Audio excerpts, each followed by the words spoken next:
வணக்கம். Welcome to வேலஸ்ட்ரோங்க. எனக்கு சனி திசை நடக்குது, எனக்கு 7 சனி நடக்குது, அர்த்தாஷ்டம சனி நடக்குது, அஷ்டம சனி நடக்குது, பார்த்தீங்கன்னா எனக்கு கண்டக சனி, இதெல்லாம் நிறைய பேத்துக்கு பயம் இருக்கும். இந்த சனி பார்த்தீங்கன்னா நம்மளுக்கு படிப்பினை கொடுக்கக்கூடிய கிரகம், சரிங்களா? எந்த ஒரு கிரகமுமே நம்மளுக்கு தீமை செய்யக்கூடிய கிரகம் இல்லைங்க.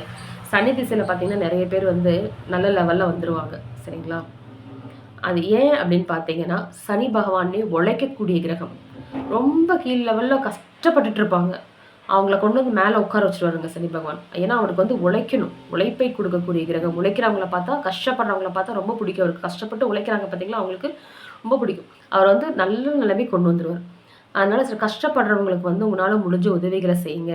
கஷ்டப்பட்டு உழைக்கிறவங்களுக்கு உங்களால் முடிஞ்ச உதவிகளை செய்யலாங்க. இல்லாதவர்களுக்கு ஏதாவது தானம் பண்ணலாங்க. அதே மாதிரி பார்த்தீங்கன்னா சனி திசையோ 7 சனி காலத்துலேயோ நீங்கள் அஸ்தம சனியோ அர்த்தாஷ்டம சனியோ கண்டச்சனி நடக்கும்போது திருநள்ளாறு கோயிலுக்கு போகக்கூடாதுங்க. நீங்கள் சனி பகவானை நேருக்கு நேர் நின்று வணங்கக்கூடாது, சரிங்களா? அப்புறம் என்னன்னு பார்த்தீங்கன்னா நீங்கள் சனிக்கிழமை எள்ளு தீபம் நவகிரகத்தில் இருக்கிற சனி பகவானுக்கு வழிபாடு செய்யலாங்க, போட்டு வழிபாடு செய்யலாங்க. இன்னொன்று என்னென்னு பார்த்தீங்கன்னா நீங்கள் ஆஞ்சநேயருக்கு வெற்றிலை மாலையும் துளசி மாலையும் ஏதோ ரெண்டில் ஏதோ ஒரு மாலை வாங்கி சாத்தி உங்கள் பேரில் அர்ச்சனை பண்ணிட்டு வரலாம். சனி பகவானின் தாக்கம் கம்மியாகுங்க.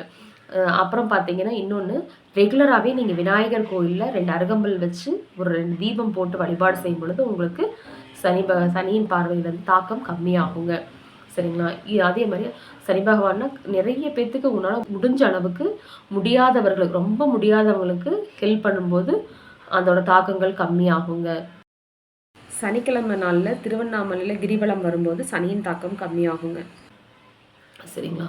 இந்த மாதிரி நீங்கள் காகத்துக்கு டெய்லியுமே சாப்பாடு வைக்கிறது ரொம்பவே விசேஷங்க. சனி திசை நடக்கிறவங்களாகட்டும் இருக்கிறவங்களாகட்டும் கண்டிப்பாக காகத்துக்கு சாதம் வைக்கும் பொழுது அதோட சனியின் தாக்கம் ரொம்பவே கம்மியாகுங்க. இது செஞ்சு பாருங்கள், கண்டிப்பாக உங்கள் வாழ்க்கையிலும் மாற்றங்கள் வரும். நன்றி, வணக்கம்.